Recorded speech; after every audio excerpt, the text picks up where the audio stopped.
Welcome back to Storytime Soap Shop. This is Kim, and again, this will be the last voiceover that I do. I'm either going to fix the audio equipment or throw it away.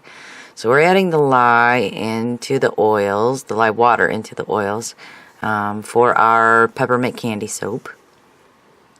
Going to give it a quick whiz with a stick blender, and just like movie magic, we're all blended up.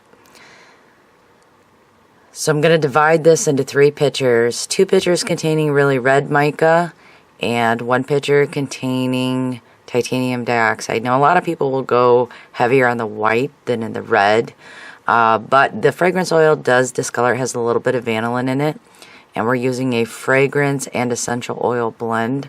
So what I wanted to do is make sure that fragrance oil really got dispersed throughout the soap evenly. So the white will remain unfragranced, the red will have all of the peppermint fragrance and essential oils in there. So we're just going to give it a quick stick blend, and oh, we're going to scrape the sides of our bowl. You want, especially with titanium dioxide, you want to make sure you get any uncolored soap blended in so you don't get the color fracturing, or glycerin rivers as it's called.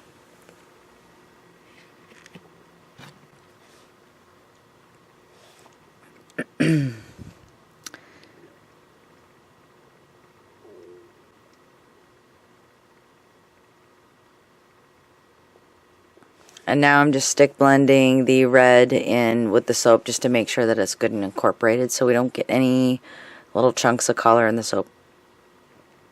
And I do this before I add the fragrance oil because I don't want to overblend.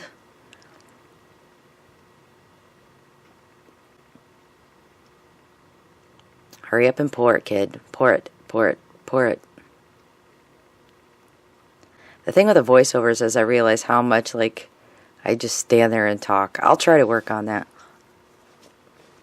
So I just give it a quick stick blend, nothing major, to get the fragrance and essential oils blended into the soap before we go down to the pouring station. Now when you're mixing red and white, obviously you'll get a pink. So there will be red, white, and pink hues in the peppermint candy soap, but I think that that's perfectly appropriate. I wasn't looking for, you know, like a peppermint stick look per se.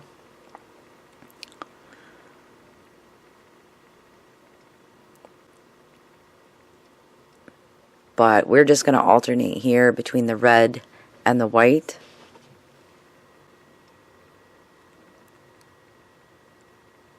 Once I start pouring again, I have no idea what's going on right now. So, like you, I'm just sitting here watching nothing happen. It would be great if we started pouring soap soon, though, right? Here we go. Here comes the white.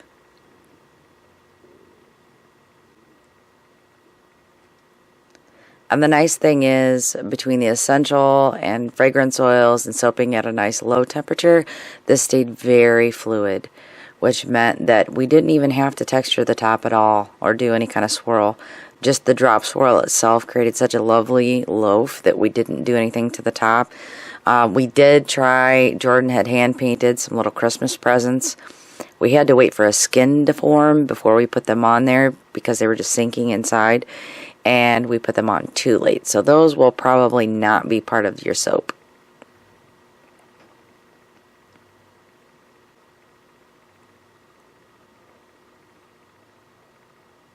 Oh, look at that nice messy pour along the side of the mold. Now you know why my molds are stained. Because for whatever reason, that giant rectangle is hard to pour into.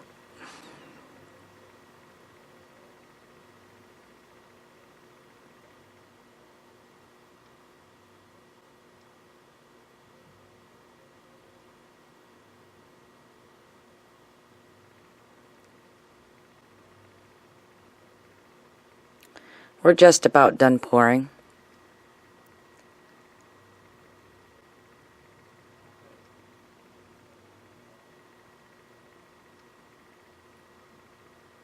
I believe this is the last pour before we scrape out the bowls, but again, it remains so fluid that we were just able to scrape right into the top of the soap, and it left a nice enough design that we didn't have to swirl.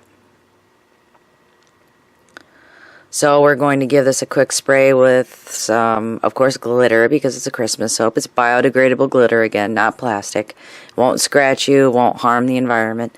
We'll give that a little sprinkle of glitter.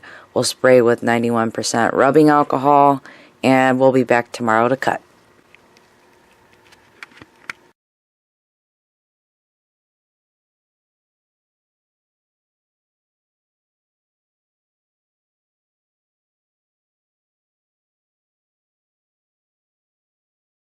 Okay, for whatever reason, our audio equipment has bit the dust. With the brand new batteries and everything, we are losing audio. It's just static. So you get to hear my lovely voice at a distance from the camera. We are going to give this soap a cut. Let's see what loveliness we have inside.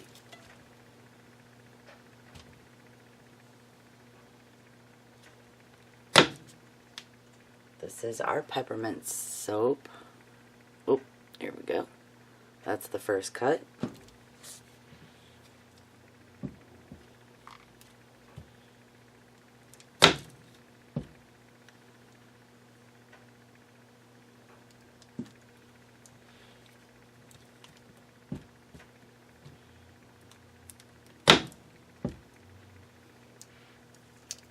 Oh.